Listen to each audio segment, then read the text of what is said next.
गोरखपुर के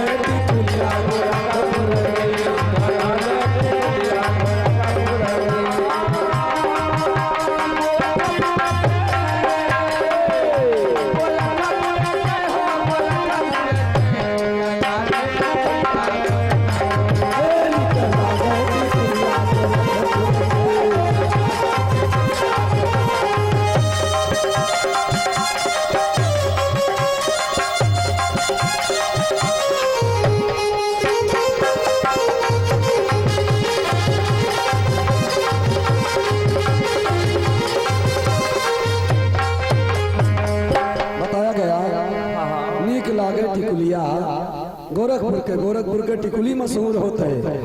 और क्या सीतापुर का कदुआ ओ फैजाबादी बंडा फैजाबादी बंडा हो फैजाबादी बंडा हो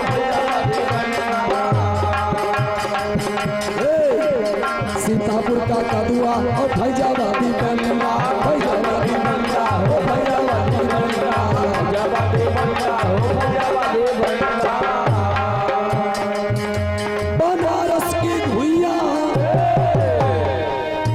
बनारस की भुइया सरर सर पे निकल टिकुलिया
इलाहाबादी अमरूद और जौनपुर के मूरी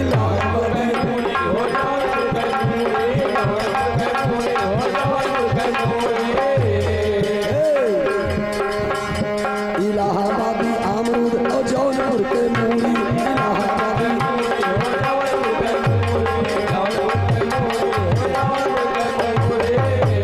और हमारे मान सिंह भैया ने बताया था कि मलिहाबादी आम मलिहाबाद का दशहरी है, लेकिन इलाहाबादी अमरूद और जौनपुर के मूरी इलाहाबादी अमरूद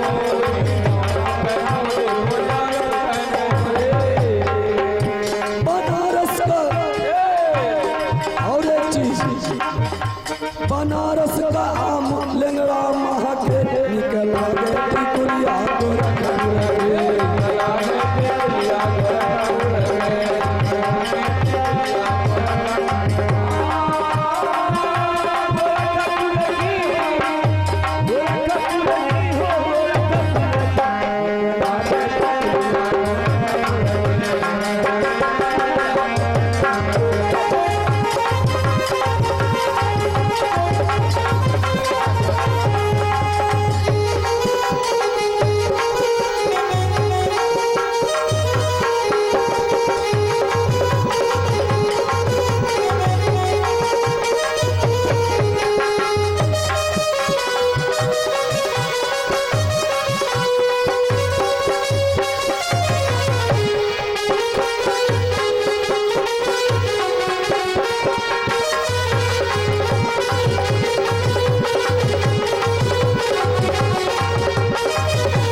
इलाहाबादी अमरूद और जौनपुर के मूरी और दशहरी आम मलिहाबाद का तो लेंगड़ा आम बनारस का।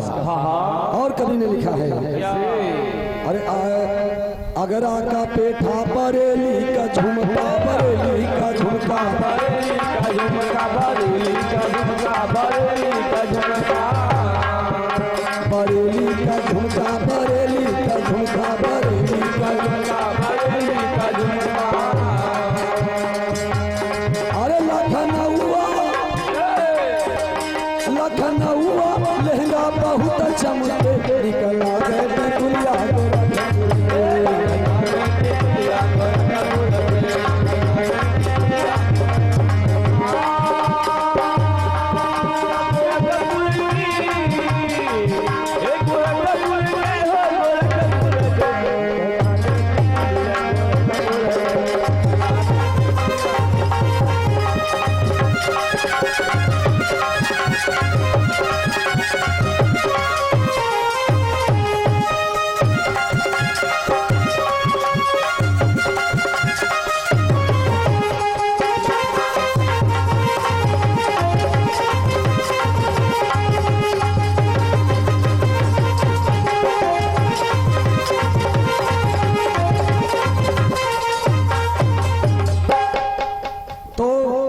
जोड़ हर चीज का होता है, लेकिन वो दिमाग होना चाहिए, वो कलाकारी। हम अपने आप को बड़ा नहीं बता रहे हैं, लेकिन ये नहीं कहना चाहिए कि ना मालूम हो तो वेदों का कोई जोड़े नहीं है। दादा शुरुआत से आपने जो प्रसंग गाया, जो कुछ पूछा, मैंने प्रयास किया। आपने विश्वकर्मा जन्म गाया, मैंने उनका विवाह गाया। और जब मैंने कहा कि एक नकली और एक असली, विश्वकर्मा जी ने एक मूर्ति से विश्वकला बना दिया और एक ब्रह्मा जी की लड़की, दोनों एक के जैसी झगड़ा करने लगी। आपने नहीं कुछ बताया, कोई बात नहीं, सबकी पहुंच हर जगह नहीं होती है। दूसरी चीज आपने कहा विश्वकर्मा की कन्या का विवाह किसके संग, हमने प्रयास किया। प्रियव्रत के साथ छोटी और रिद्धि सिद्धि भी विश्वकर्मा जी की कन्या है। तो हरि अनंत हरि कथा अनंत, जोड़ हर चीज का होता है, बस जोड़ मिलाने का ढंग होना चाहिए। तो एक इसमें कहना पड़ा, क्या कहना पड़ा मान सिंह भैया, जैसे आपने कहा था कि चार चौगड़ा या क्या पोथी लेके गंगा नहाने गए, तो कहना है अरे जब खिला लली से और तू खेलला तो लटकल अनरवा का होई, अब लटकल अनरवा का होई।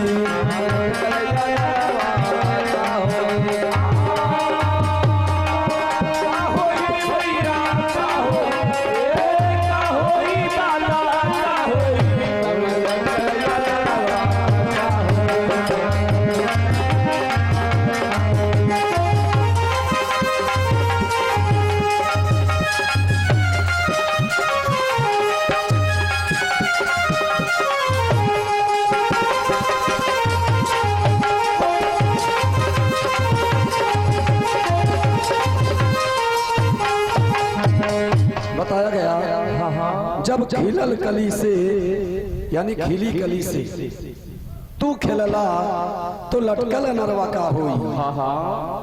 कैसे कभी ने लिखा है, कैसे?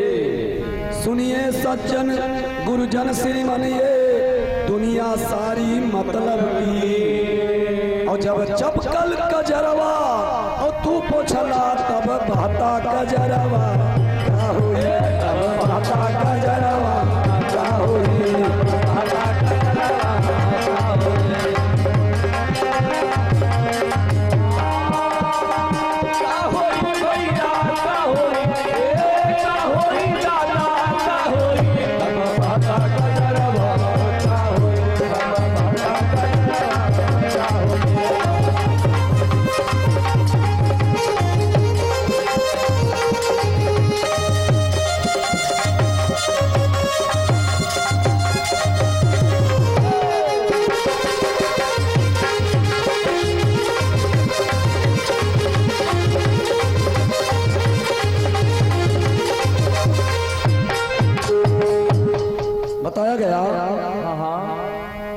सुनिए सज्जन गुरुजन श्रीमन ये दुनिया सारी मतलब।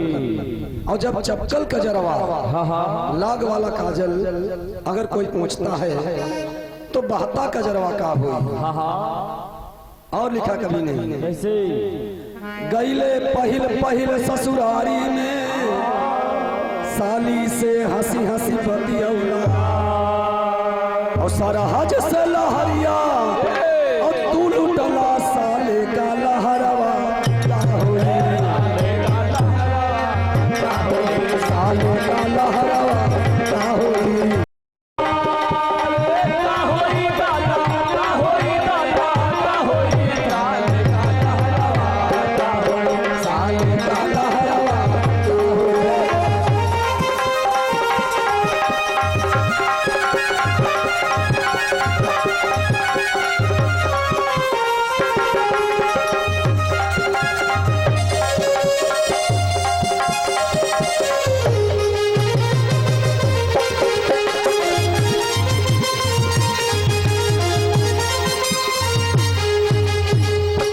और लिखा कभी नहीं हर मौके पर हर महफिल में चुन चुन के दाना तू खैला। हर मौके पर हर महफिल में चुन चुन के दाना तू खैला। और जब कटहर के कोवा और तू खैला तब मोटका मोंगरा का होई।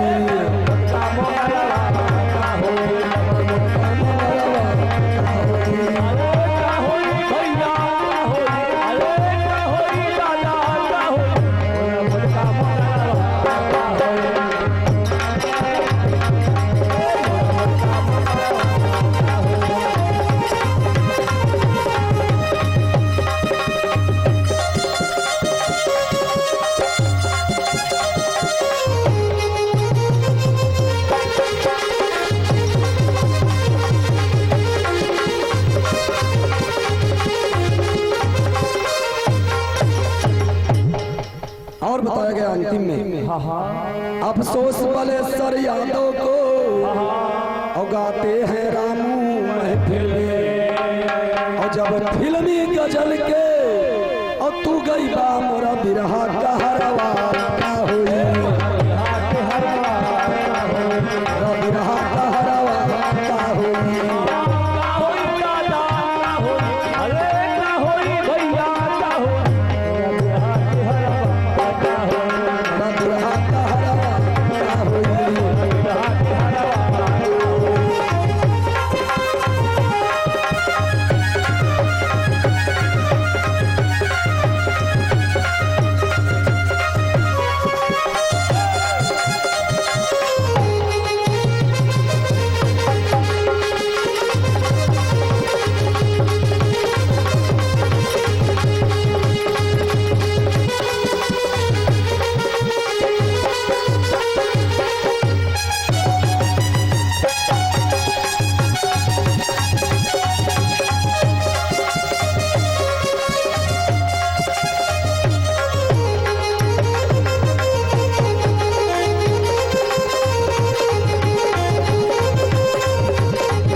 और देखिए अभी हमारे भैया ने बहुत ही अच्छा प्रसंग सुनाया। प्रसंग इधर यदुवंश में पहुंच गया और देवयानी जो शुक्राचार्य की कन्या है, बृहस्पति का बेटा कच्छ मृत संजीवनी विद्या सीखने आया है। उससे जब प्रेम हो गया, कच्छ विद्या सीख कर जब जाने लगा, देवानी कहती मुझसे विवाह करो, मैंने तुमको बचाया है, 2 बार तुम्हारी मृत्यु हो चुकी, मैंने पिता से तुमको दान में जिंदा कराया, उनसे दया की भीख मांगकर, इसलिए मैंने अपने मन से तुमको पति मान लिया है। तो हमारे भैया ने बताया है कि जब कच्छ नहीं तैयार हुआ, देवयानी ने साफ दे दिया कि तुम जहाँ जहाँ पैर रखोगे तो वहाँ अग्नि पैदा हो जाएगी, अग्नि जलने लगेगी। तो ऐसा नहीं मान सिंह लिया। देवयानी ने कहा था तुम मुझसे विवाह नहीं करते हो तो जितनी विद्या तुमने मेरे पिता से सीखी है वो तुम्हारी सब बेकार हो जाए। तुम आए हो देवतन के काम के लिए कि अब विद्या लेके आवे, तो असुर तो मरते हैं तो शुक्राचार्य जिया देते हैं, लेकिन देवताओं की तरफ कोई जिंदा नहीं होता है। जियावे के लिए आए हो तो ये तुम्हारी विद्या काम ना आवे कोई। तब कच ने कहा कि अगर हमारे द्वारा काम ना आई तो हमको और एक सिखा दिया भाई। तो कच आया तो और देवताओं को सिखाया था वो संजीवनी विद्या। काला हमारे द्वारा काम न करी, ये साथ दिया था देवयानी ने। कच को साथ दिया था कि ये तुम्हारी विद्या तुमसे कोई काम न आई। तो काला हमसे न काम आई, हमको और एक सिखा दिया, तब ये काम आएगी।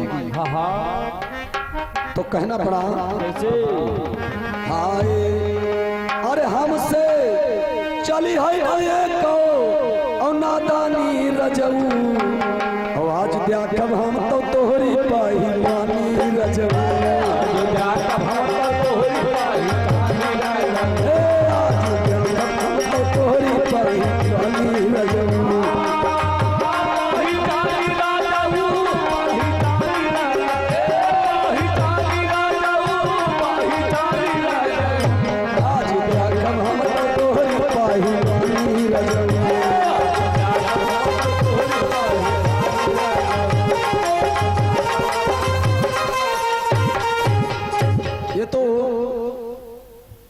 देवयानी ने कच को साथ दिया और कच चला जाता है। कच भी साथ दे देता है कि अगर तुमने मुझे साथ दिया है तो मैं भी तुमको साथ देता हूँ। हमारे भैया बता चुके हैं कि कोई ब्राह्मण ब्याहेगा नहीं। और हमारे भैया ने बताया था कि कौन सी लड़की शुक्राचार्य को ब्याही है। शुक्राचार्य को इंद्र की लड़की जयंती ब्याही थी। शुक्राचार्य की पत्नी जो थी इंद्र की लड़की जयंती है, उसके द्वारा देवयानी पैदा हुई है। ये पुराणों में मिला है। इंद्र की जयंती नाम की लड़की शुक्राचार्य को ब्याही थी। तो कवि ने लिखा इसी जगह से, प्रसंग यही से है। आए अरे हमारी मंगिया से नुरवा भारी, देव से जरिया हमारी सूनी पिया।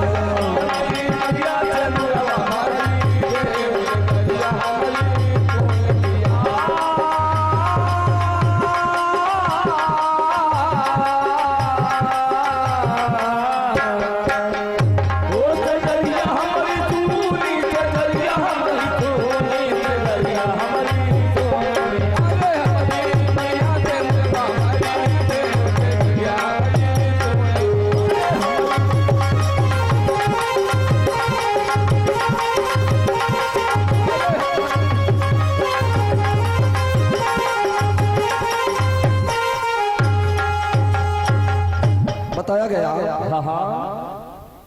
एक समय में देवयानी और बृहस्पति दैत्य की कन्या शर्मिष्ठा दोनों गई थी सरोवर में स्नान करने, और वहीं पर सरोवर में स्नान कर रही थी तन के वस्त्र उतार करके, यानी नग्न अवस्था में। तब तक शंकर जी आ गए सरोवर पर। तो वो सब सखियों के साथ नहा रही थी शर्मिष्ठा देवयानी। तो सब सखियां कपड़ा निकाल के एक जगह रखे थी, और जब एकदम से देखी शंकर जी आए तो मार शर्माए गई और सरोवर से निकल के आई। तो शर्मिष्ठा ने देवयानी के कपड़े जल्दी जल्दी पहन लिया।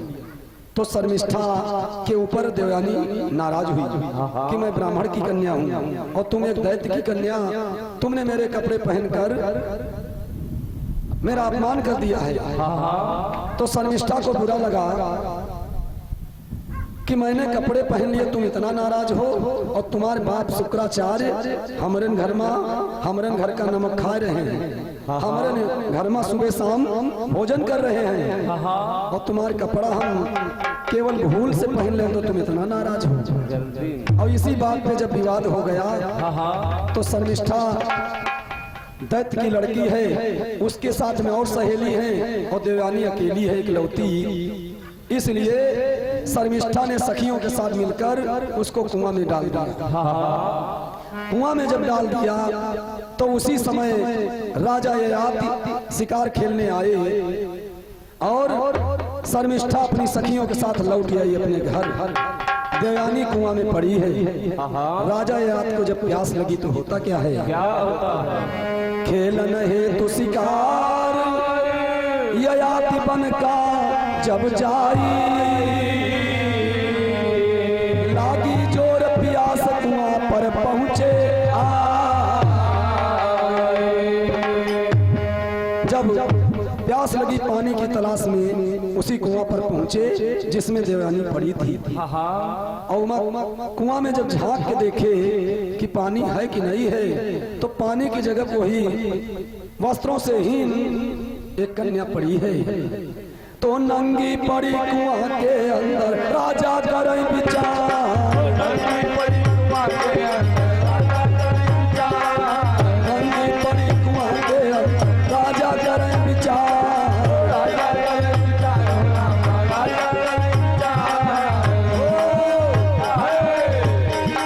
अरे साफा डार दिन यह मनु कहा मार से जरिया हमारी सुन पिया।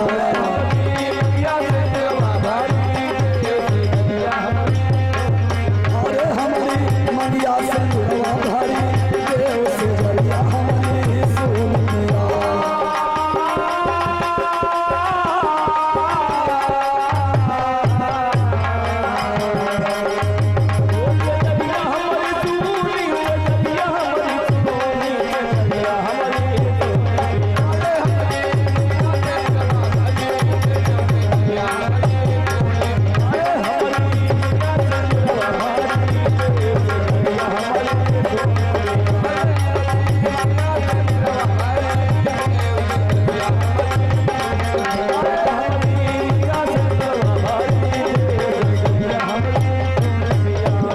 जैसे राजा ययाति ने देखा कि कोई वस्त्र इस लड़की के शरीर पर नहीं है तो राजा ययाति को शर्म आ गई।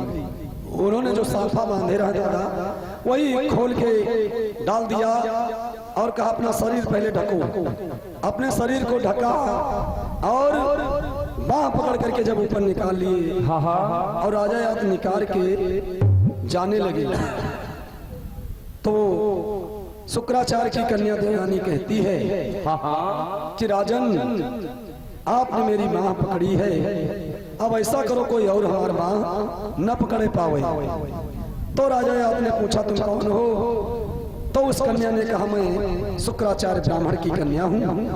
तो कहा लग हम तो क्षत्रिय हैं, हमारा तुम्हारा विवाह नहीं हो सकता। तब उसने कहा कि कच ने मुझको साथ दिया है इसलिए मेरा विवाह ब्राह्मण कुल में नहीं होगा, क्योंकि कच ने साथ दिया था कि तुमको कोई ब्राह्मण नहीं ब्याहेगा, तुम्हारा विवाह क्षत्रिय कुल में होगा, इसलिए राजन आप ही मेरे पति हो जाएं। तो कहने लगे राजा यार कि पहले तुम अपने पिता से पूछ लो। तो जाती है देवयानी पिता से पूछती है और पिता से ये घटना भी बताती है, क्योंकि शुक्राचार्य बृहस्पति के घर पर ही थे। तो देवयानी जाके बताती है, रोने लगी और कहने लगी कि पिताजी तुम यहाँ रह रहे हो इनके यहाँ शर्मिष्ठा के यहाँ, और शर्मिष्ठा ने हमको कुआं में गिरा दिया था, मेरे वस्त्र सब उतार लिए, राजा ययाति हमको निकाले, मेरे प्राण बच गए और मैंने उनसे वादा करा है कि मैं आपसे विवाह करूंगी, इसलिए पिताजी आप आज्ञा दें। शुक्राचार्य जी नाराज होकर भागे बृहस्पति का घर छोड़कर, और बृहस्पति जानता नहीं है कि मेरी बेटी ने ऐसी बात देवयानी से की है। तो शुक्राचार्य को मनाने बृहस्पति जाता है। शुक्राचार्य कहते मैं तुम्हारे घर में नहीं रहूंगा। बृहस्पति कहते बताइए गुरुदेव मुझसे कौन सी ऐसी गलती हुई? तब शुक्राचार्य ने बताया और कहा कि अगर तुम्हारी बेटी शर्मिष्ठा गलती माने और जो कुछ हमारे बिटिया कहा है अगर वो मानेगी तब मैं तुम्हारे यहाँ लौट के फिर आऊंगा। तो शर्मिष्ठा से पूछा बृहस्पति ने, तो कहा ठीक है मैं मानूंगी। हाँ हाँ। तो शुक्राचार्य ने देवयानी का विवाह राजा याद के साथ कर दिया और साथ में कहा कि बृहस्पति तुम्हारी कन्या शर्मिष्ठा दासी बन के जाए राजा याद के साथ।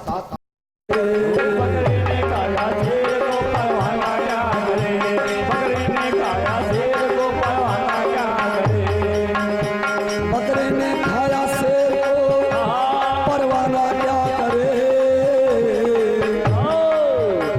चूहे ने खाया बिल्ली चौकी खाना क्या करे।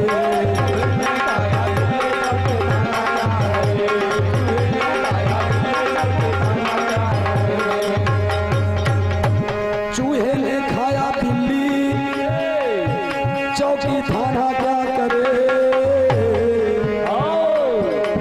लैला थी आशिक मजनू पे जमाना क्या करे।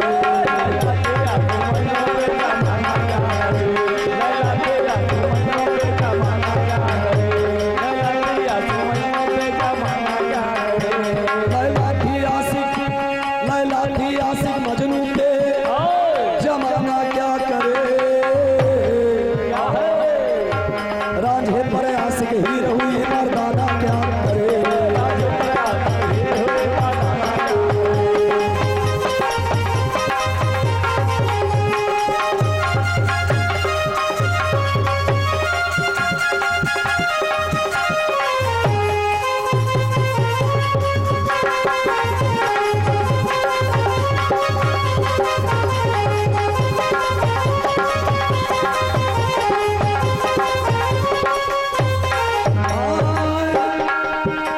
मर्दाना क्या करे,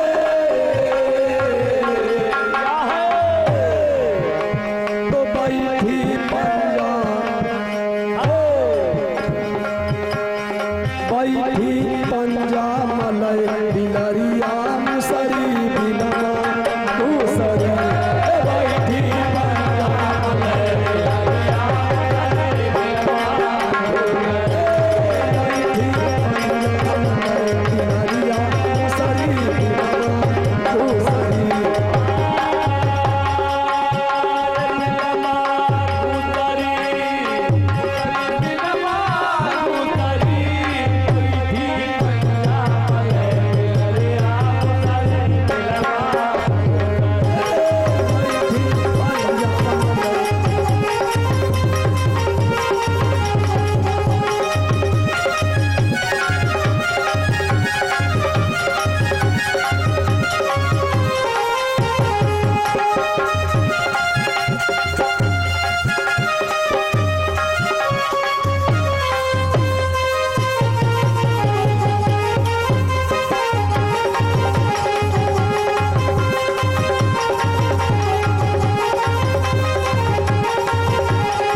बोलिए सच्चिदानंद भगवान